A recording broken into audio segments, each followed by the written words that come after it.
On this video, I will teach you how to use the present simple in Spanish so you can learn how to use it in a real conversation. Hola mi gente, welcome to my channel. If you're new here, my name is Edward. I've been teaching languages for over 10 years, and when I started my language learning journey, I could only speak my native language of Spanish.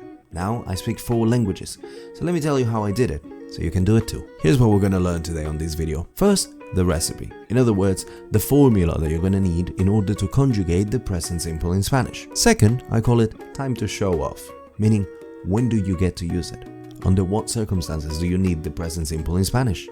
Third, the no, meaning the negative form of this tense. And number 4, the what, meaning the question form of the present simple. Number 1, the recipe. I really like cooking, so when I look at grammar, I think of it as a recipe. It's going to tell us what ingredients to add in what order so we obtain the desired dish, the final product. In this case, present simple in Spanish. Let's see what we're gonna need. Well, first we're gonna need a subject. The subject of your sentence can be the name of a person, it can be a place, it can be an animal. For now, we're going to use pronouns. So let's do a quick review of the pronouns. Yo, tú, él, ella, usted, nosotros, ustedes, ellos, ellas. Right? So that's I, you, he, she, it, we, you, they in Spanish. So the first part is the subject. The second part is going to be the verb root, or the stem of the verb, meaning the verb as it comes in its original form, in its infinitive form. In English, is the to cook, to eat, to dance, to sing, that form. That's what we're gonna need. And then finally, the third ingredient is going to be the present tense ending. So in Spanish, to conjugate regular verbs, we just change the ending of the verb. In English, you have to cook, and you have to get rid of the to, right? Well, in Spanish, we don't have to something. The verb is just one word. Cantar, comer, bailar. We change the ending, and that's how we conjugate it. So we're going to learn what are the conjugations for the simple present. Regular verbs in Spanish are divided into 3. The ones that end in AR, the ones that end in ER, and the ones that end in IR. Now don't worry if that's sounding like a bit too much, we'll get there, we'll work our way up. Let's start. First, AR endings. How do we change them? Let's take an example verb. Hablar. Why is it called ending AR? Because it ends in AR, right? H-A-B-L-A-R. Hablar. So that's the one. Now let's conjugate it. Well, for yo, we change the AR into an O. So instead of hablar, we say yo hablo. Let's keep going. For tú, we change the ending into AS. So instead of hablar, we say tú hablas. For él, ella, and usted, meaning he, she, and you in a formal way, we change the ending into a simple A. So instead of hablar, we say él habla. Ella habla. Usted habla. Now for nosotros, which means we, well, we change the ending into amos. So, hablar would become hablamos. Nosotros hablamos. And finally, ellos, ellas, ustedes, which means they for men, they for women, and ustedes, which means you in plural, would be an. So we change the ending for an an. Instead of hablar, we say hablan. Ellos hablan. Ellas hablan. Ustedes hablan, right? Hablar. To talk. So now you know how to say I talk, you talk, he talks, she talks, they talk, we talk. Yo hablo, tú hablas, él habla, ella habla, usted habla. Nosotros hablamos. Ustedes hablan, ellos hablan, ellas hablan. Now go in the comment section and see if you understand how to do it. Try to conjugate the verb cantar. It ends in AR, so the rule should be the same as hablar as we just did it. Go ahead and give it a try, and I'll give you any feedback you need. Next is the ending ER, verbs that end in ER. For this, we're going to use one of my favorite verbs, comer, to eat. Comer. Well, let's begin. For yo, we need to change the ending of the verb into O. Simple, right? Comer becomes como. Yo como. Now tú becomes es. Comer turns into comes. Tú comes. Él, ella, usted, it just becomes an I. Comer becomes come. Él come. Ella come. Usted come. Easy, right? How about nosotros? We, well, it becomes hemos. So the ending would be hemos. Comer becomes comemos. Nosotros comemos. Right, and finally, ellos, ellas, ustedes, en. The ending is en. So, comer becomes comen. Ellos comen. Ellas comen. Ustedes comen. There you have it. That's ending in er. So, one more time. Go in the comment section and see if you're able to conjugate the verb barrer. It means to sweep, like to sweep the floor. Barrer. So, are you able to conjugate that one? Comment down below and I'll give you any feedback on that one as well. And we've made it to the last type of regular verbs, the ones that end in IR. For this example, we're going to use vivir, very common verb, to live. Let's start with yo. Yo becomes o. Vivir, vivo. Yo vivo. Tú becomes es.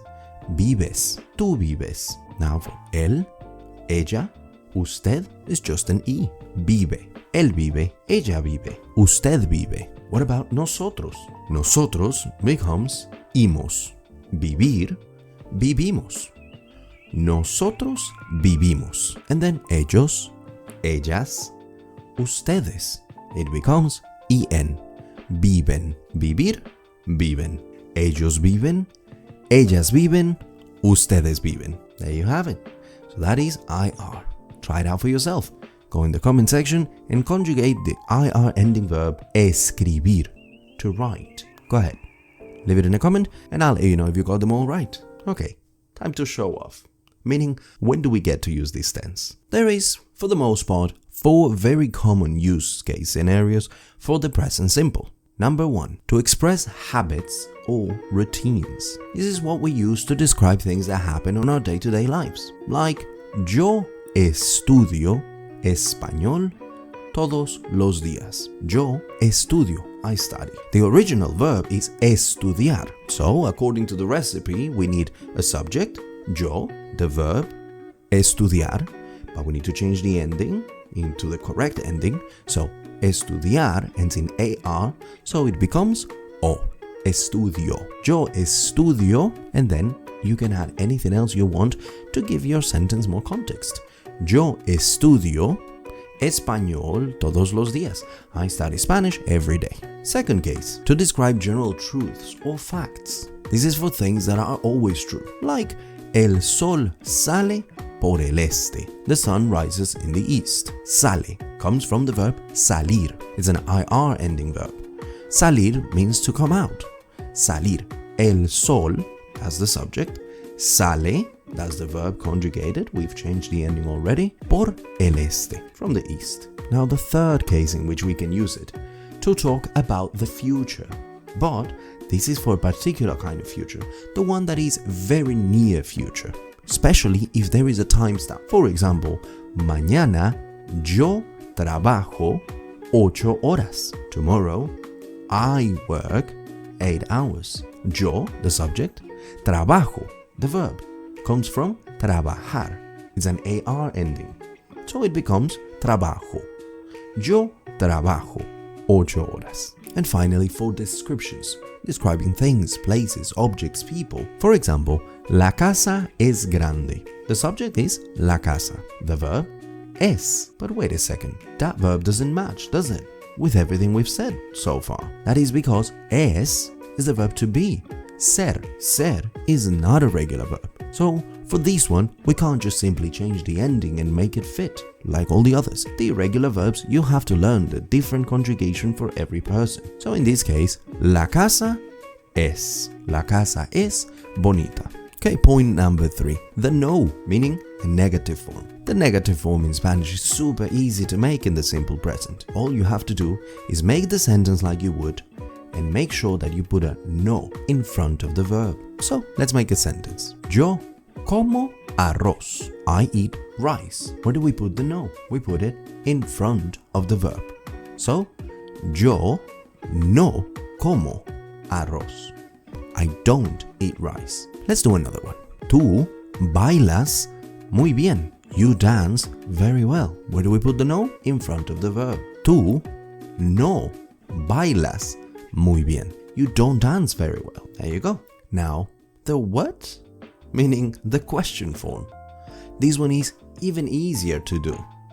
All we have to do is make the sentence as we would. For example, tú comes manzanas. Tú, the subject, comes, the verb, comer. Remember, we've done this one. Manzanas, apples. And to make it into a question, we just need to do two things. Write a question mark at the beginning of the sentence, a question mark at the end of the sentence, because in Spanish we have two question markers, and then say it like a question. And that's it. We don't need to change anything about the structure of the sentence. Tú comes manzanas becomes a question by simply saying tú comes manzanas. Ellos hablan inglés, they speak English, becomes a question by simply saying ellos hablan inglés? And that's it. If you like this video, check out this other one that you might find useful, and don't forget to subscribe so you don't miss the next lesson. Nos vemos.